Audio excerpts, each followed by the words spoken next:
We pray for better days. Good morning students. पिछली class में हमने लीनियर होमोजीनियस इक्वेशन और linear non homogeneous equation discuss की थी और उससे रिलेटेड हमने एग्जाम्पल भी सिंप्लीफाई किए हैं। उसी में हमारा जो नेक्स्ट टॉपिक है वो आपके पास है ऑर्थोगोनल मैट्रिक्स। यानी ऑर्थोगोनल मैट्रिक्स क्या होता है? ऑर्थोगोनल मैट्रिक्स के लिए सबसे फर्स्ट कंडीशन है आपके पास कि जो गिवन मैट्रिक्स है वो आपका स्क्वायर होना चाहिए। A square matrix A over the field of reals, यानी जो हमारे पास मैट्रिक्स है उसमें जो एलिमेंट है वो आपके पास रियल होने चाहिए। फर्स्ट कंडीशन वो स्क्वायर होना चाहिए। सेकंड कंडीशन उसके एलिमेंट जो होने चाहिए वो रियल होने चाहिए।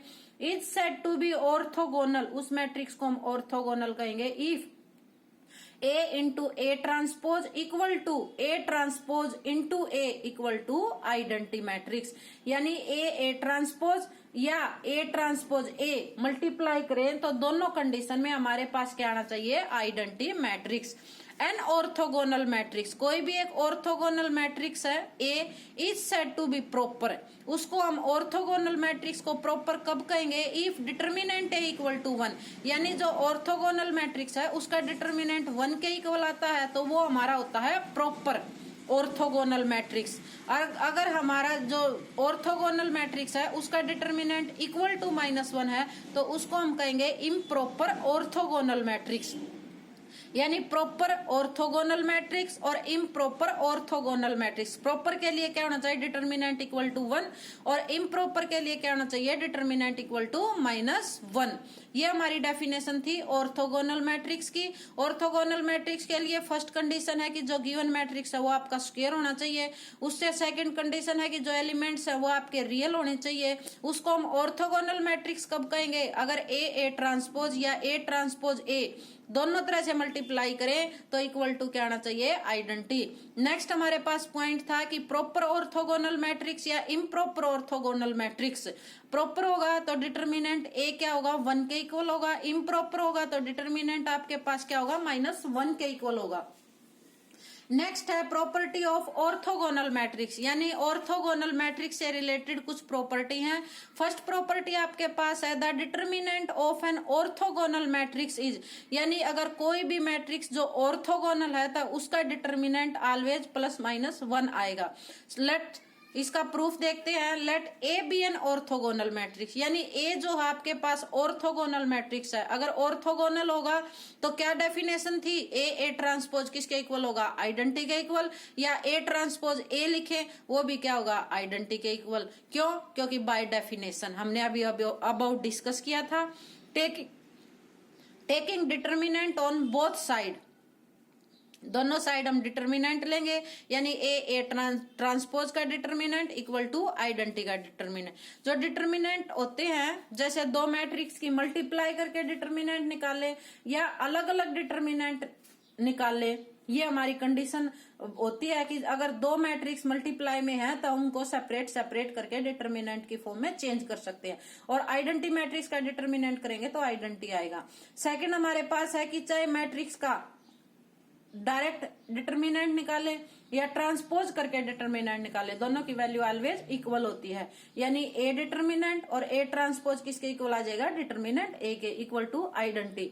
दोनों सेम है, यानी डिटर्मिनेंट ए का whole square equal to identity. इधर अगर स्क्वायर ट्रांसफर करेंगे तो स्क्वायर रूट, यानी determinant A equal to +-1। Second property आपके पास है the product of two orthogonal matrices of the same order is orthogonal, यानी दो ऑर्थोगोनल मैट्रिक्स हैं लेकिन उस पे क्या कंडीशन है? दोनों का ऑर्डर सेम होना चाहिए तो उनकी मल्टीप्लीकेशन भी क्या होगी? Orthogonal matrix.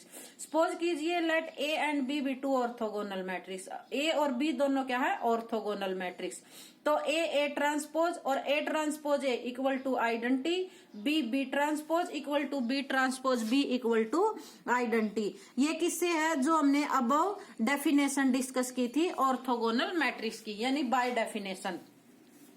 अब हमारे पास ये कंडीशन होती है कि अगर दो मैट्रिक्स मल्टीप्लाई में है और उनका ट्रांसपोज है, तो जब ओपन करते हैं तो वो अप रिवर्स ऑर्डर से होता है, यानी जो फर्स्ट एलिमेंट है वो सेकंड पे और जो सेकंड एलिमेंट है वो फर्स्ट पे। तो ऐसे ओपन होता है बी ट्रांसपोज ए ट्रांसपोज। तो हमें प्रूव करके दिखाना है कि product of two orthogonal matrices of the same order is orthogonal, यानी ए बी की हम प्रोडक्ट करेंगे तो ए बी का ट्रांसपोज इंटू ए बी किसके इक्वल आना चाहिए, आइडेंटिटी के इक्वल, या A B into A B का ट्रांसपोज वही सेम मीनिंग है। जैसे अब दो मैट्रिक्स हैं, तो जैसे ये हमारा एक मैट्रिक्स है और ये एक मैट्रिक्स है, तो ये हमें प्रूव करना होता था कि किसी भी ऑर्थोगोनल मैट्रिक्स को अगर हमें किसी भी मैट्रिक्स को ऑर्थोगोनल प्रूव करना है तो मैट्रिक्स और उसके ट्रांसपोज की मल्टीप्लाई करें तो आइडेंटिटी के इक्वल आना चाहिए। तो जैसे फर्स्ट सपोज किया है A B transpose into A B, दोनों के ब्रैकेट को ओपन करेंगे तो अगर इसके ब्रैकेट को ओपन करते हैं यहाँ पर क्या आएगा B transpose A transpose, order change हो जाएगा, ये आपका as it is A B.